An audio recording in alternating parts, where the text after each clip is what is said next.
안녕하세요, 흑강입니다. 오늘은 꽈리고추 멸치볶음 하면서 한번 시작해 볼게요. 저는 마늘도 많이 넣을 거예요. 통마늘이 같이 들어가면 맛있더라고요. 이 멸치볶음 자주 해 먹는데 처음부터 멸치를 넣고 볶으면 짜거든요. 그래서 충분히 소스를 넣고 이제 졸이다가 마지막에 멸치를 넣으면 담백하니 맛있더라고요. 전자레인지에 1분 정도 돌려주면 바삭해지고 비린내도 잡을 수 있거든요. 저는 그렇게 해 먹고 있어요. 제가 요 며칠 좀 불안하고 두려움이 강해져서 좀 그렇더라고요. 아무래도 경제적 상황이 큰 것 같아요. 그리고 관절 통증도 조금 심해진 것 같아서 이거는 제가 요즘 밀키트 만드는 재미에 좀 빠졌거든요. 빠진 것 치고는 자주 하지 못하고 있는데요. 한 번씩 밥에 먹기 싫을 때 있잖아요. 그럴 때 그냥 몇 개 해놨다가 끓여 먹으면 편하잖아요. 이거는 후딱 레시피님의 레시피대로 한 건데요. 후딱 레시피님의 그 김밥 레시피가 참 간단하고 맛이 있더라고요. 어쩐지 김밥이 좀 자주 추천창에 떠서 보니까 이분이 예전에 김밥집을 하셨더라고요. 그래서 김밥집 재료를 가지고 주로 만들었다고 하더라고요. 괜찮았어요. 간이 약간 부족해서 저는 액젓을 약간 더 넣어서 끓여서 먹었거든요.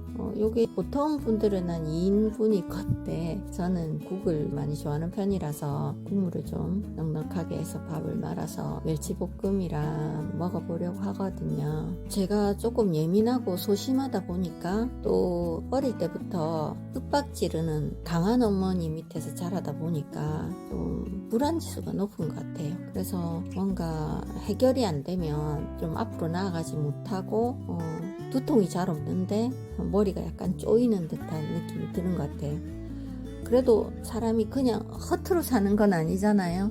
그러니까 제 나름 책도 읽고 마음 훈련을 하면서 많이 나아졌다고는 자부하는데요. 정말 그 기분이 싫은 것 같아요. 근데 원래 인간이 그렇대요. 불안하지 않으면 생존하지 못했기 때문에 불안을 느낄 수밖에 없고 또 부정적 경향이 강할 수밖에 없다고 하거든요. 왜냐면 이제 큰 날씨나 전쟁에 대한 두려움 같은 게 유전자에 깊이 박힌다고 해요. 저도 오래전에 읽은 책이 있던 내용이라서 정확한지는 모르겠어요. 어쨌든 저만 그런 게 아니라는 거죠. 근데 그렇게 즐기는 사람은 없잖아요. 불안이나 두려움을. 제가 용돈의 보탬이 될까 해서 부업을 저도 많이 찾아보고 실행을 해본 몇 가지 중에 집을 월세를 1년 계약을 하고 달씩 단기를 임대를 하는 거를 제가 한번 실행을 해봤었거든요. 근데 저는 운이 좋게도 당근에 내놨었는데 한 번 들어온 사람이 지금 계속 살고 있거든요. 월세도 밀리지 않고. 근데 제가 거기 보증금이 걸려 있다 보니까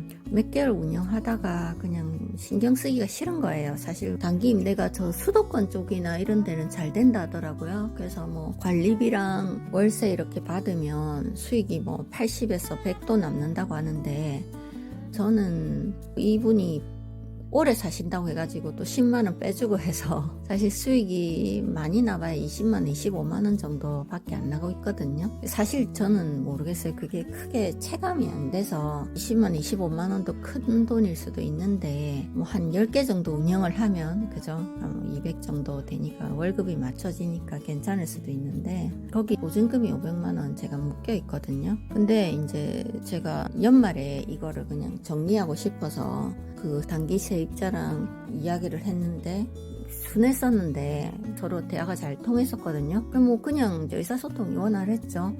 근데 나가기 싫었나 봐요. 근데 본인도 막 우기는 거예요. 제가 오래 살아도 된다고 했다면서. 그래서 그때 굉장히 좀 약간 현타가 왔었는데 근데 제가 좀 성향이 어떠냐면 그렇게 한번 다툼 아닌 다툼을 하고 나잖아요. 제 생각대로 의사소통이 매끄럽지 않고 말이 안 통한다 싶으면 약간 불안증이 생겨요. 심장이 두근두근하고 압박감이 오는 거예요. 그 사람하고 또 얘기를 하려면.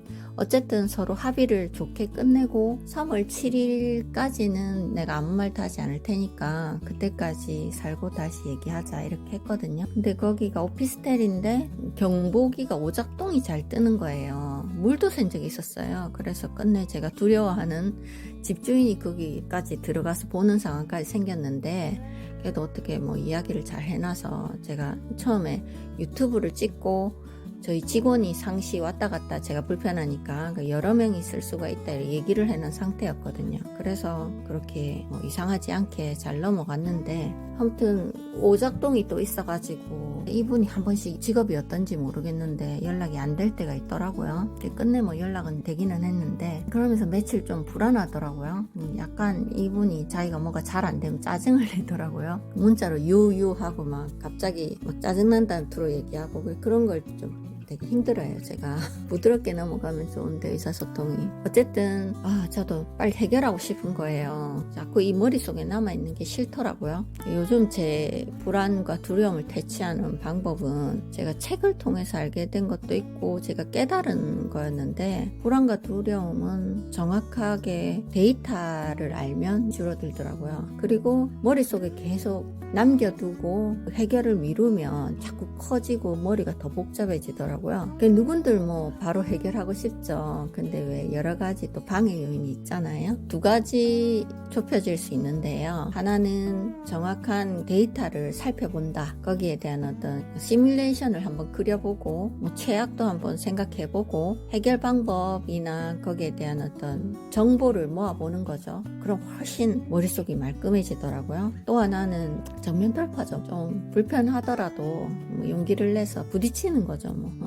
그 외에도 해결되지 않는 불안이나 두려움은 제가 통제 불가능한 영역이잖아요. 성경에 보면 그런 말 있잖아요. 내가 가능한 거는 할 수 있는 용기를 주고, 그 다음에 내가 통제 불가능한 것은 받아들일 지혜를 달라고 했잖아요. 말이 좀 횡설수설인데요. 그렇게 하니까 어저께 제가 생각을 했거든요. 어떻게 하면 좀 매끄럽게 해결할까. 그래서 제가 한 1개월 정도 더 뒤에 해결해도 크게 무리는 없을 것 같더라고요. 문자를 남겼더니 전화가 왔더라고요. 그래서 그 세입자랑 전화를 하면서 그러면 자기가 약속을 한 거니까 지키겠대요. 3월 7일까지 있겠대요. 약속했거든요. 서로 3월 7일까지 돈을 모아보고, 그러면 여기를 본인이 재계약을 해서 있든지 아니면 그때까지 마음에 안 들거나 돈이 안 모이면 뭐 나가기로, 그렇게 얘기를 서로 구두로 합의를 했었거든요. 근데 제가 아무 생각해도 젊고 돈이 안 모일 것 같더라고요. 그래서 제가 생각한 안은 그래요. 제가 좀 더 너그럽게 베풀면 조금 매끄러워질 것 같더라고요, 문제 해결이.